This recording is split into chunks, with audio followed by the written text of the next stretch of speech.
just really a waste. Thank you, sir. Next, we have an executive order relating to the Foreign Corrupt Practices Act. As you've repeatedly identified, the way that this act has been enforced over the years has been devastating to American business opportunities and business competitiveness abroad. We are essentially ordering the Department of Justice to use its prosecutorial discretion in a way to ameliorate the negative effects of the Foreign Corrupt Practices Act, to allow Americans to do business abroad, and to allow our foreign partners to do business with Americans without fearing unjust prosecution. And for those of you that know this, it turned out to be, it sounds good on paper, but in practicality, it's a disaster. It means that if an American goes over to a foreign country and starts doing business over there legally, legitimately, or otherwise, it's almost a guaranteed investigation, indictment, and nobody wants to do business with the Americans because of it. Nobody wants to do business. They say, look, we can deal with China. They can do whatever they want. We can deal with Russia. We can deal with anybody. And we have a normal life. You deal with America, the FBI gets over there. They don't investigate death and murders on the street in New York and Los Angeles. They go over and investigate a business guy trying to do business. So it made it very, very hard from a practical standpoint to make deals. They want to deal with the Americans, but they don't want to be under investigation every time they speak to an American, every time an American makes a phone call to somebody in a different country. It's a disaster for this country. And I guess it was a Jimmy Carter concept, and it sounds so good, but it's so bad. It hurts the country, and many, many deals are unable to be made because of it. Nobody wants to do business because they don't want to feel like every time they pick up a phone, they're going to jail. So we'll sign this, and it takes courage to sign it because you only get bad publicity when you sign it. It sounds so nice. The title is so lovely, but it's an absolutely horror show for America. So we're signing it because that's what we have to do to make it good.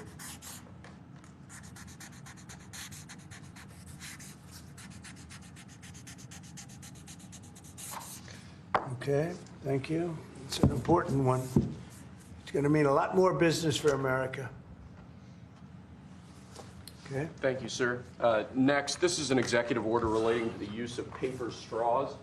As you've consistently identified, nobody really likes paper straws. #1 trending. Can you believe it? A paper straw was #1 trending for 3 days or something.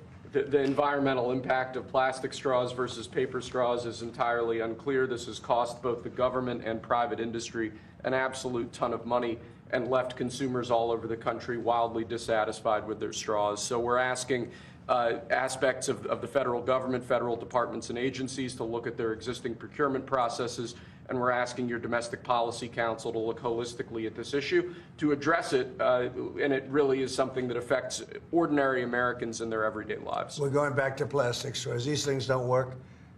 I've had them many times, and on occasion they break, they explode.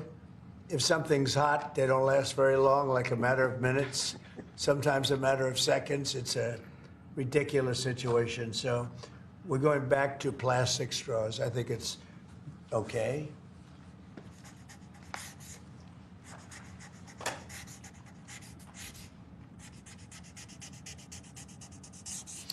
And I don't think that plastic's going to affect a shark very much as they're munching their way through the ocean. Okay. Thank you, sir. Next, we have a full and unconditional pardon for former Governor Rod Blagojevich of the state of Illinois. Good. It's my honor to do it. I've watched him. He was set up by a lot of bad people, some of the same people that I had to deal with. He wasn't quite as successful, but he had somebody that saw what was going on. I didn't know him other than I believe he was on The Apprentice for a little while. He was just a very nice person. He had a fantastic wife. She fought like hell to get him out. He was given a sentence of like 18 years. And it was a sort of a terrible injustice. They just were after him. They go after a lot of people. These are bad people on the other side. So I think he's just a very fine person. And this shouldn't have happened, and it shouldn't have happened to him. And let him have a normal life and let him go out and do what he has to do. So I'm signing this as a full pardon. Rod Blagojevich. Mr. President, are you considering him for ambassador to Serbia? No, but I would. I mean, he's now cleaner than anybody in this room. He got a pardon. He's cleaner than anybody in the room. Okay. Thank you, sir. Next, in 2018, you imposed ad valorem duties, tariffs on imports of steel at a 25% rate. Since that time, a large number of exclusions and exceptions to that tariff rule have been implemented. Because of the damage to the United States steel industry that those exceptions and exclusions have imposed, we're now, this order would reimpose that 25% ad valorem tariff rate on imports of steel, and it's presented for your signature now. Okay. Do you understand what that means? It's a big deal. It's a big deal. This is the beginning of making America rich again.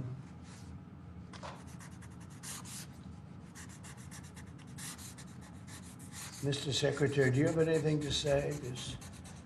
As you know, Howard is Secretary of Commerce, doing a fantastic job. And what do you have to say about it? So when you imposed the tariffs the first time, Right. you added 120,000 jobs. And since that time, it's been picked away and nicked away and excluded away, and we've lost 107,000 jobs. And remember, these aren't just general jobs. These are steel workers in America, and now you're going to bring them back. You're going to bring those 120,000 jobs back to America. You are the president who's standing up for the American steel worker, and I am just tremendously impressed and delighted to stand next to you.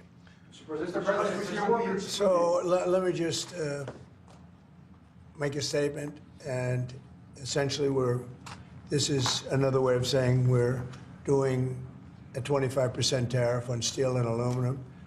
So the failed American trade policies have led our once incredible United States steel and aluminum industries, once incredible, not now, but they're not bad. I saved them because of my first term, totally saved them. If I didn't do what I did, I put massive tariffs, not the highest level, but pretty massive tariffs. We took in a lot of money and we took in a lot of jobs, but we were being pummeled by both friend and foe alike.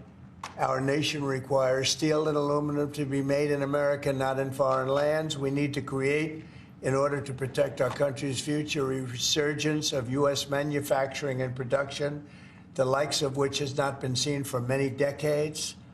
It's time for our great industries to come back to America. I want them back to America. This is the first of many, and you know what I mean by that. We're going to be doing others on other subjects, topics. Protecting our steel and aluminum industries is a must, and today I'm simplifying our tariffs on steel and aluminum so that everyone can understand exactly what it means. It's 25% without exceptions or exemptions.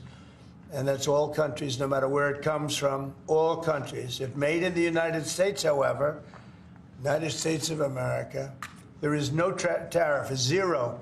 So if it's made in the United States, there is no tariff. All you have to do is make it in the United States. We don't need it from another country. As an example, Canada, if we make it in the United States, we don't need it to be made in Canada. We'll have the jobs. That's why Canada should be our 51st state.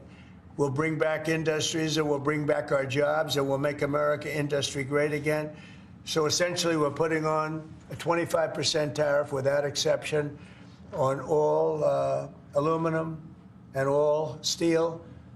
And it's going to mean a lot of businesses are going to be opening in the United States. Now, we're going to be meeting over the next 4-week period, maybe on a weekly basis, and maybe we'll do a couple of them at different times and maybe together. But we'll be talking about other subjects like cars. We'll be talking about drugs and pharmaceuticals. We'll be discussing chips.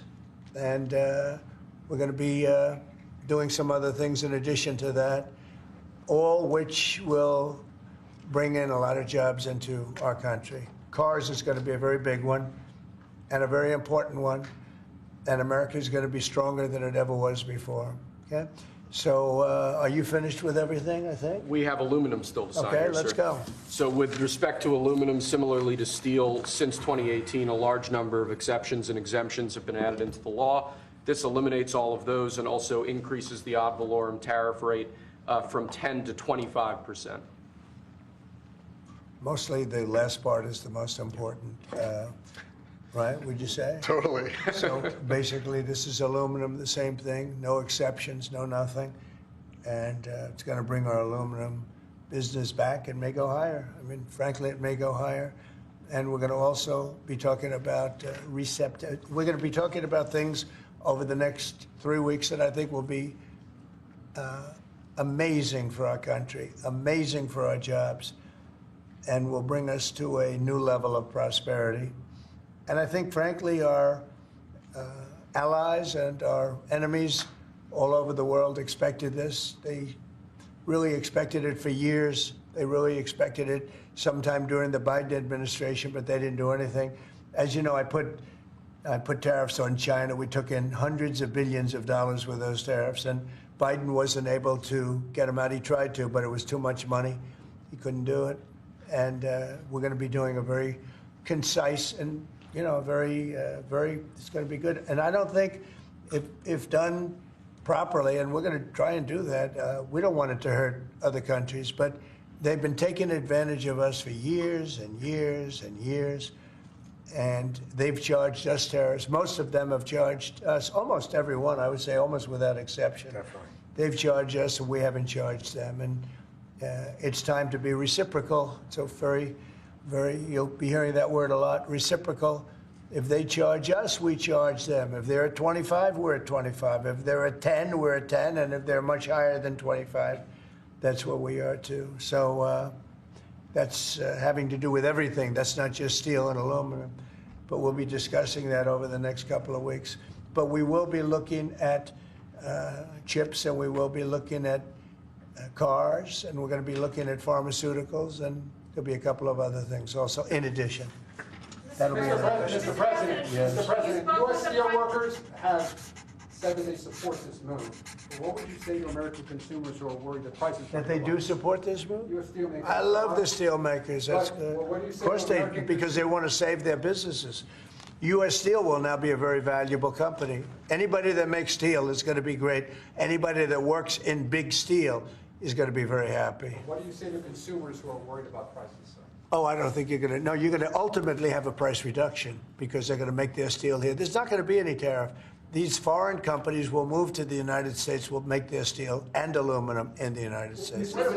Ultimately, it'll be cheaper. But we'll also have jobs, many, many more jobs. Sir, what are you looking at in terms of tariffs on cars and chips? Well, we're looking at numbers, and we'll be coming up with a number, but we make some of the finest cars in the world, and some companies prohibit us from selling those cars in their countries. But they sell us cars, they send cars to us, and we don't do that. We charge nothing or 2.5%, and they'll be charging 100%. They'll be charging much more than that if you look at some of them. So I think those days are over. But we'll be announcing on other things, such as cars. We got some other things we'll be doing. But the biggest thing is reciprocal. We want tariffs to be fair. If they charge us, we charge them. Tomorrow, the reciprocal tariffs? We'll be doing reciprocal over the next, I would say, 2 days, don't you think? 2 days, yeah, maybe. Mr. President, the Australian Prime Minister has said that you are considering an exemption from Australia on steel. Is that correct? And why? I just spoke to him, very fine man, and he has a surplus. I mean, we have a surplus with Australia, one of the few. And the reason is they buy a lot of airplanes. They are rather far away, and they need lots of airplanes. And we actually have a surplus. It's one of the only countries which we do. And I told him that that's something that we will give great consideration to. And would you consider one for the UK as well? Well, we have a huge deficit with the UK. Big difference. You don't have a deficit with Argentina. Is that country also going to be? We have a deficit with a little deficit with Argentina. We almost with every country, but Australia, because of the airplanes, they buy a lot of airplanes. There's a little bit of a surplus. Mr. President, if other countries retaliate, I don't mind. What is your plan for example, farmers? Last term, you... Well, the farmers are going to be Would helped you do that greatly. again? Yeah, the farmers are going to be helped greatly because they're not going to be dumping everything into our country. This would be a great bill for farmers. And in terms of retaliation, if they retaliate, it's, as I said, it's reciprocal. So if they raise it a little bit, then we raise it automatically. So I don't think it helps for them to retaliate. But also remember this, they can't really retaliate because we're the piggy bank. We're the piggy bank. But if we don't do this, we won't be the piggy bank for long. We won't be much of a country. Mr. President, did you see that report, sir, that Hamas was going to stop releasing Israeli hostages, and what was your reaction? I think it's terrible. Look, I looked at the hostages that came in, and they're emaciated. It looked like something out of the 1930s. It's an absolute disgrace. And I think they saw the way the world viewed it, and they're looking for a reason not to send more because they're all. You take a look at that. It looks like it was a concentration camp, which essentially it was. It looks like they came out of the Holocaust. And what a sad thing. One of them was a young man, good-looking guy, a little bit heavier than perhaps he could have been, and now he looks like he's not even recognizable.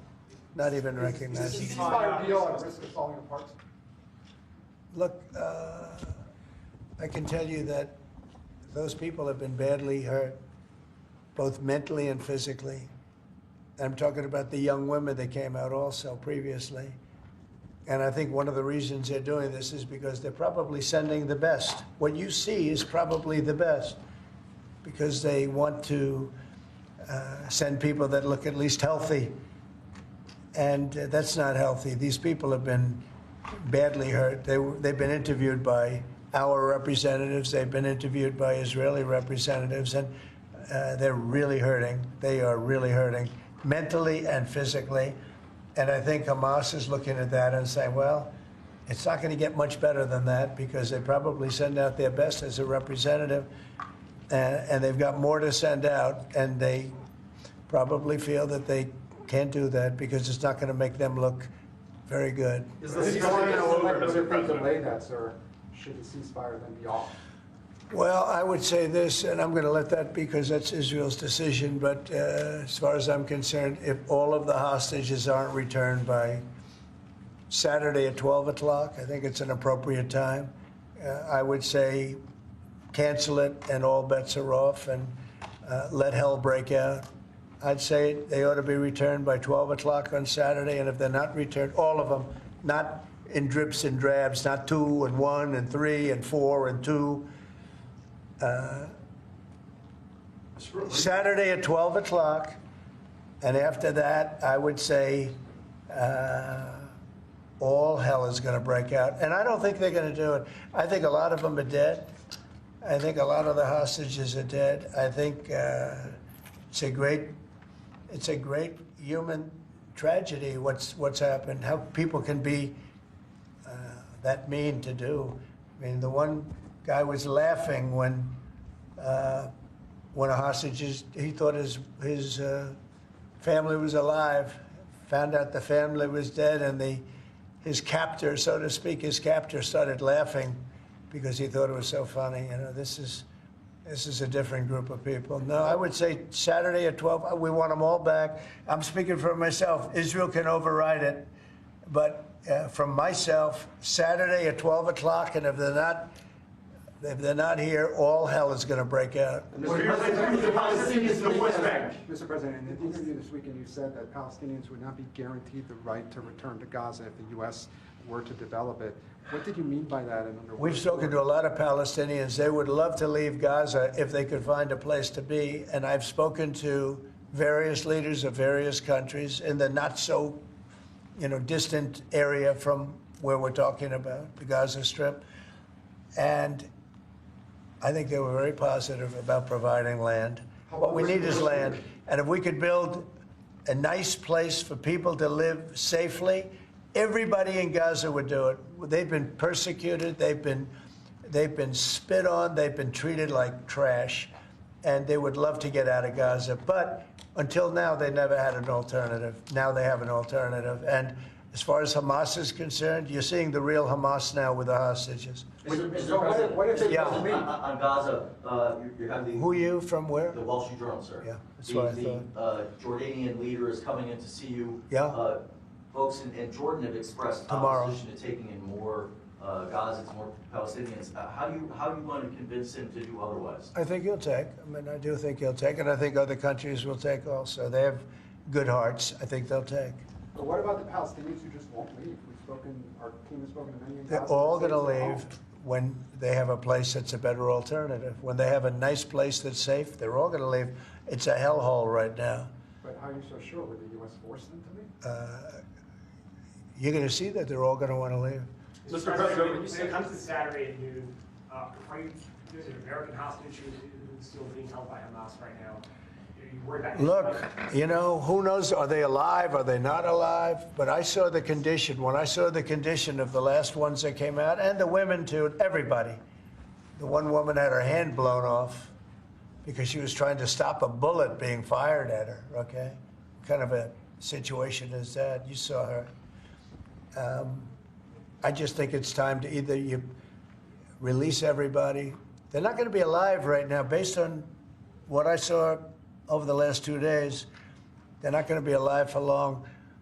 Saturday at 12 o'clock, and after that, it's going to be a different ballgame.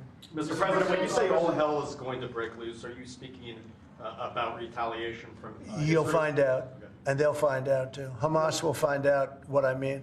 Mr. President, with their concern They're going to about- find out what I mean. These are sick people, and they'll find out what I mean Saturday at 12 o'clock. But no involvement How about with the you. Palestinians from the West Bank?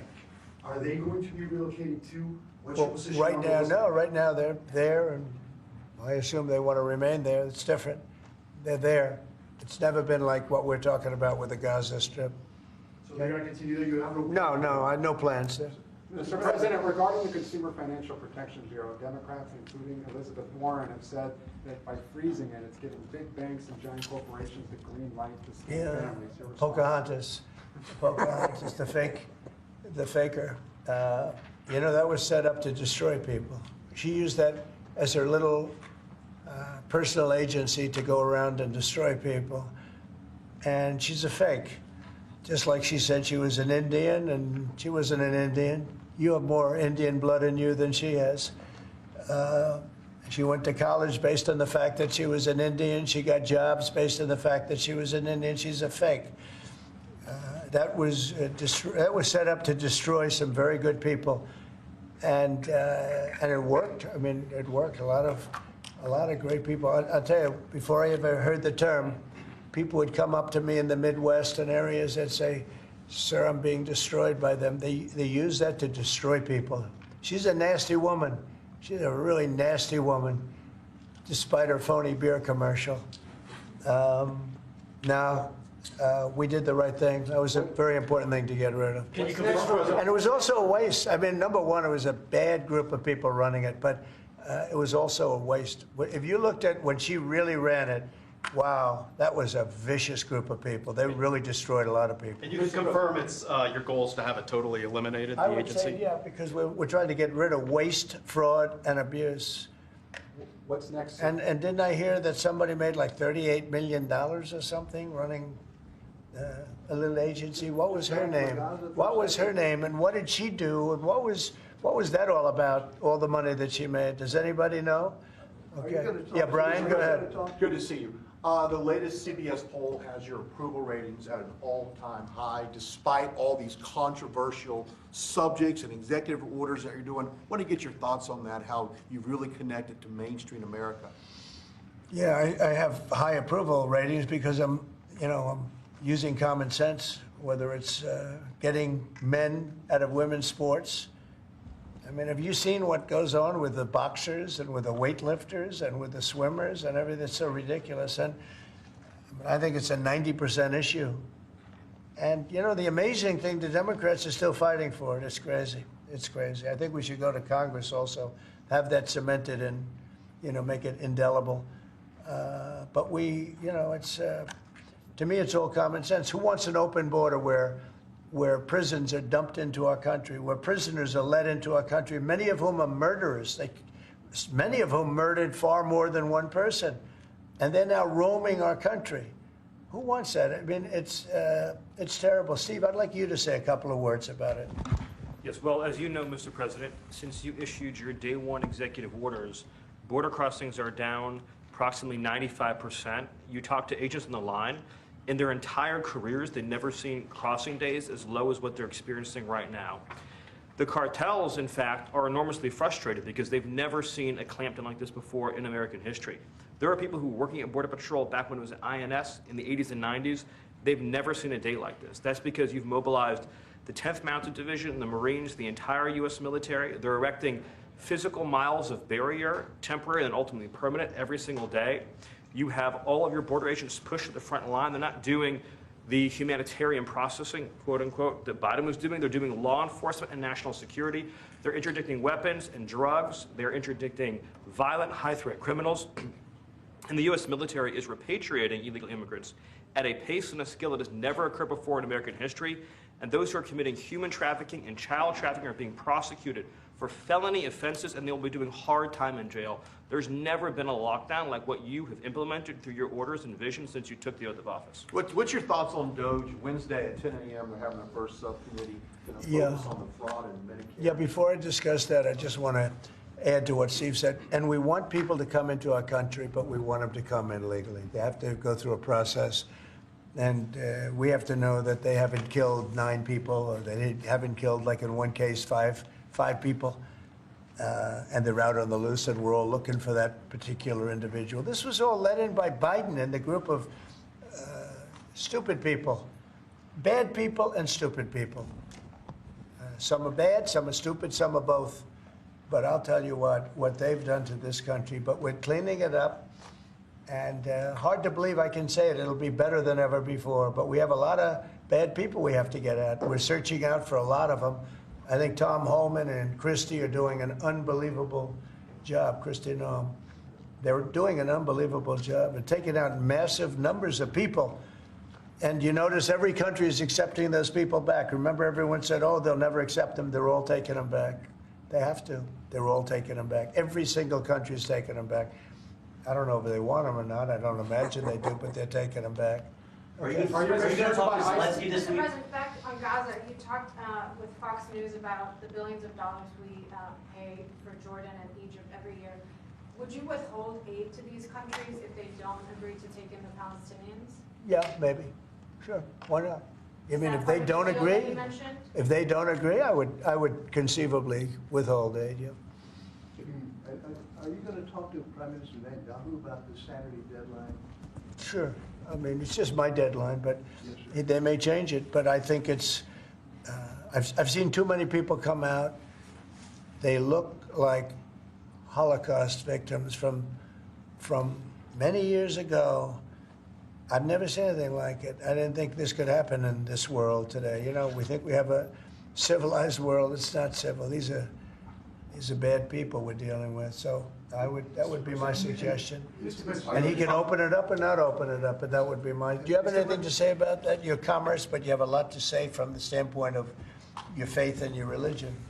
Go ahead. So it's amazing that 4 years of nothing, and then you come in and you immediately start to move the needle. You have hostages coming out. You send Steve Witkoff, who's done an amazing job for you.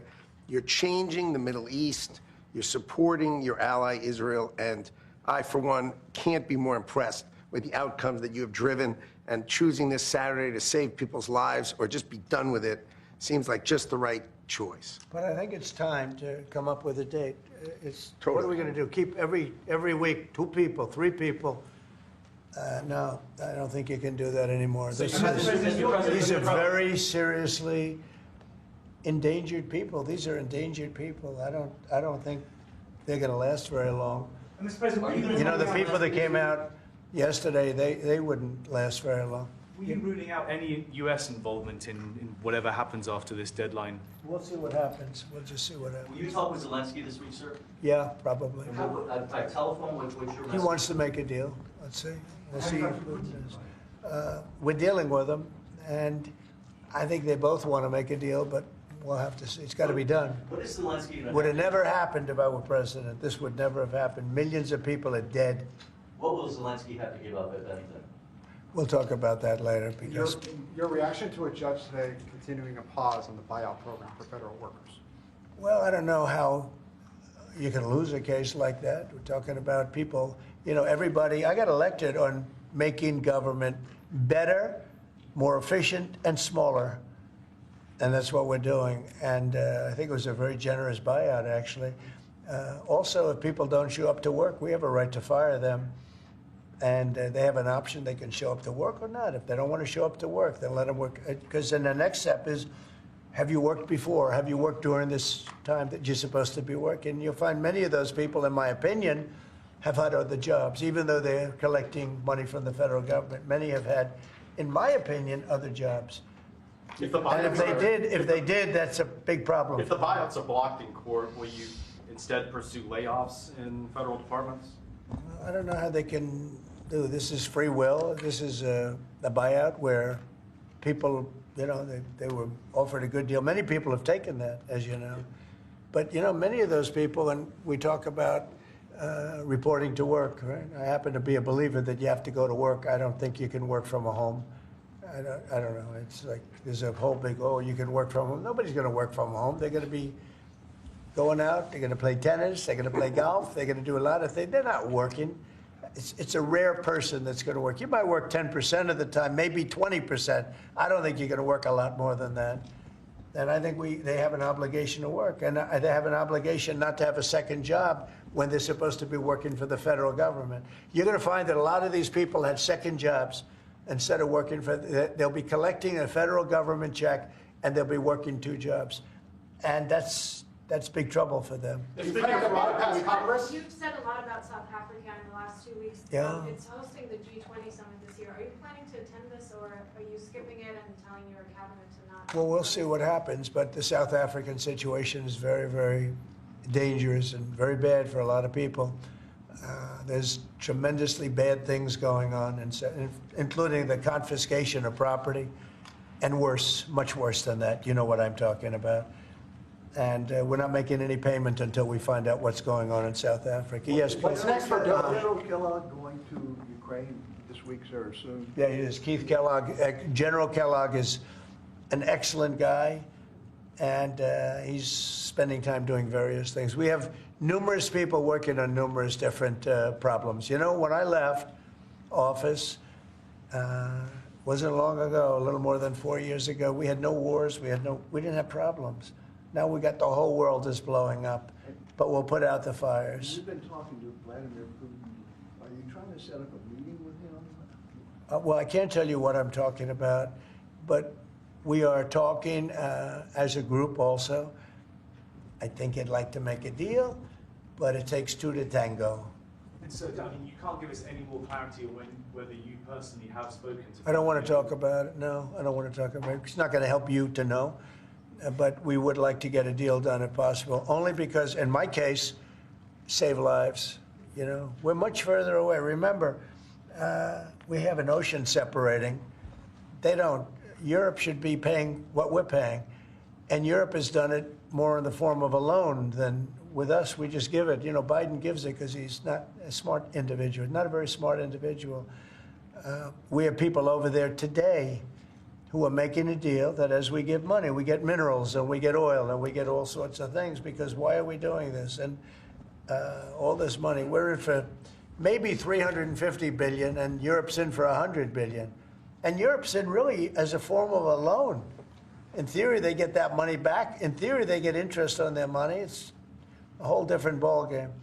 And Biden is the one that started doing this. Every time Zelensky came here, he walked away with $60 to $100 billion. I think he's one of the greatest salesmen who have ever lived, by the way. Can you discuss your intentions with the Kennedy Center, which you're now board chair of? So we took over the Kennedy Center. We didn't like what they were showing and various other things. And I had a lot of the board members already, as you know, and we have some that will be replaced. But we have, I guess, a whole new group of people going in. I have Rick Grinnell, who's got some experience in that world. He's very good. going to be handling it on a temporary basis. I think he'll do a great job, but we're going to get some great professionals. I'm going to be chairman of it, and we're going to make sure that it's good and it's not going to be woke. There's no more woke in this country.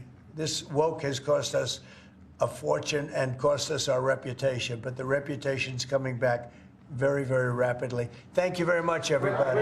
Thank you. The penny, guys. The penny is gone. Go, penny's gone. Is the nickel next? What about the dime? What about anything? Good luck. The penny is gone. Your message to The penny cost this government a lot of money. Thank you.